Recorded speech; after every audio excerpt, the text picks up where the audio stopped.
Hello everybody, and welcome to Ancient Architects. Please subscribe now to get the latest ancient history news and independent research from around the world.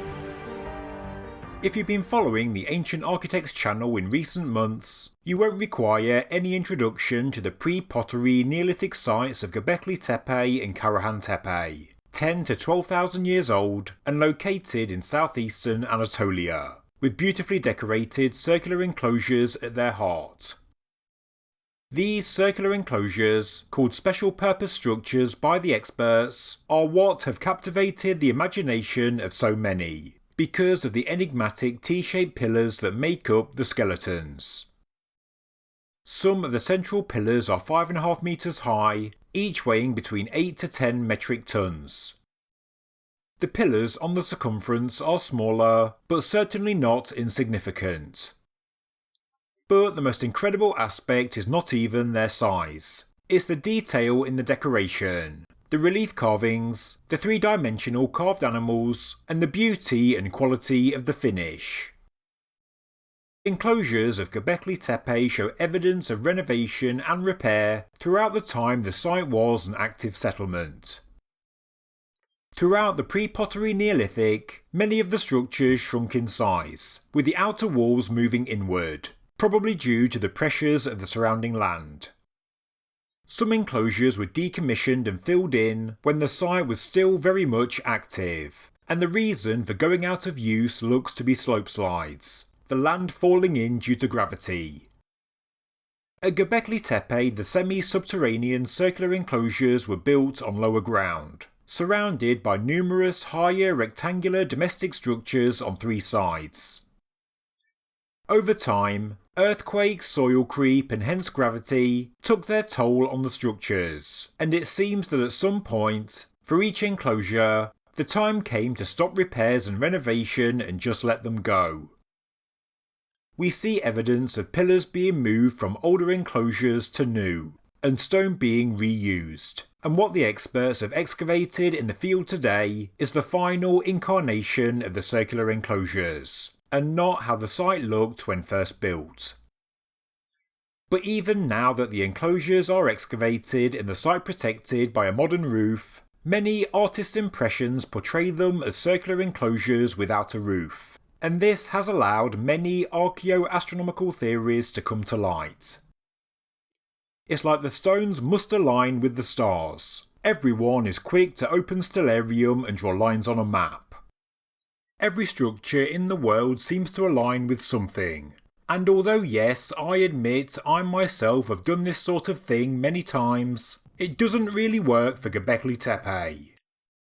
It appears that many authors and researchers choose to ignore the elephant in the room, that it is very likely that every circular enclosure had a roof, which, in my opinion, makes any astronomical alignment all but irrelevant. I mean, you could build them to point in a certain direction, but if you can't even view the heavens from the inside, well, what's the point? Well, each to their own, and new ideas do ask questions, and these should be welcomed if researched properly. We are all just searching for answers. But I am glad to see that the commissioned artists' impressions of Karahan Tepe do display the main large enclosure with a roof, and I was also happy to see a Göbekli Tepe enclosure with a roof in the new presentation by Turkish authorities, when showcasing their Taştepeler archaeological sites to the world. The reason I was pleased is because it is logical to give special enclosures a roof. There was an annual wet season in ancient Anatolia, and if these were important structures, surely you would build a roof.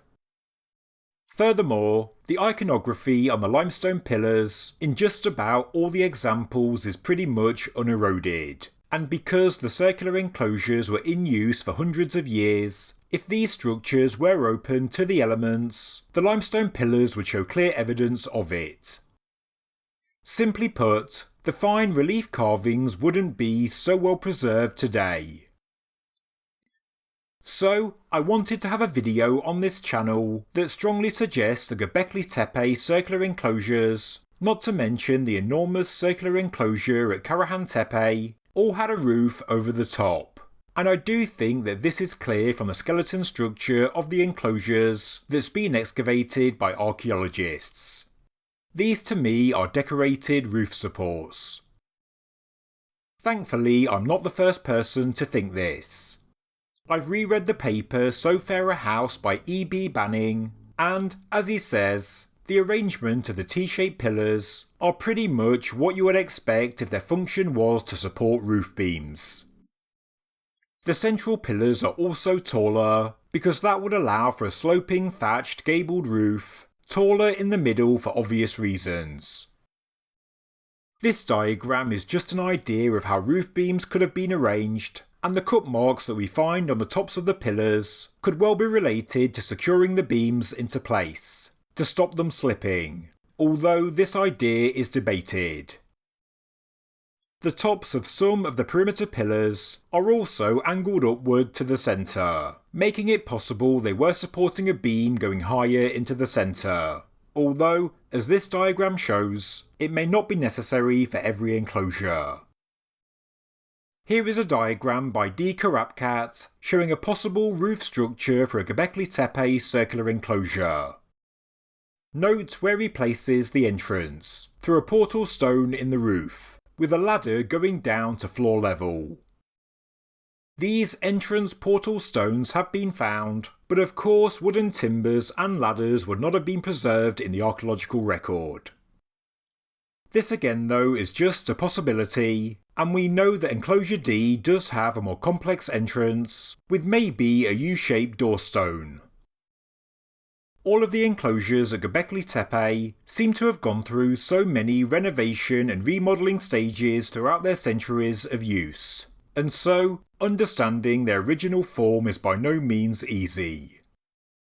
The function of the T-shaped pillars as roof supports is also supported by the round structures at Merebet, which we know do show evidence of an elaborate roof construction. Other pre-pottery Neolithic special purpose buildings at Jerf El Amar and also Navali Chori also look to have been roofed according to the experts. Furthermore, as far as we know, the enclosures at Göbekli Tepe show no obvious installations for drainage. Without a roof, during the wet season, there is nothing stopping the interior becoming a shallow pool of water, and I don't think this was the intention due to the form of the surrounding stone wall, which, as we can see, wouldn't be suitable for a purpose-built water pool enclosure. We also have to consider the footings of the large central pillars, which are not deep set in the floor, but rest in shallow pedestals that have been cut from the bedrock. This implies they must have been further supported by posts, which would have supported the roof. With posts tying all the pillars together, and with a roof over the top, they all end up supporting each other, and the central pillars would not fall from a minor earthquake or storm, which would not be out of the question if they were freestanding. Remember, some of these pillars are more than 5.5 metres in height.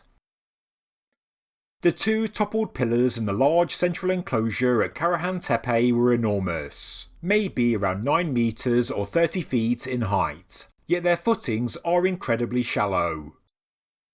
This shows that really, in reality, they could never have been freestanding, on the side of a windy hill in the heart of a settlement. They must have been part of a wider roof support structure. Many of you will have seen my post that I'm having a model of Karahan Tepe 3D printed, but now I'm also thinking to have another model made of a Göbekli Tepe circular enclosure and working with an expert to look at the different ways a roof could have been constructed over the top. There is always so much to do, so much to research in so little time, but whilst I'm making content for the Ancient Architects channel, I'll always continue my search for answers. Thank you very much for watching this episode of Ancient Architects. If you enjoyed the video, please subscribe to the channel, please like the video, and please leave a comment below.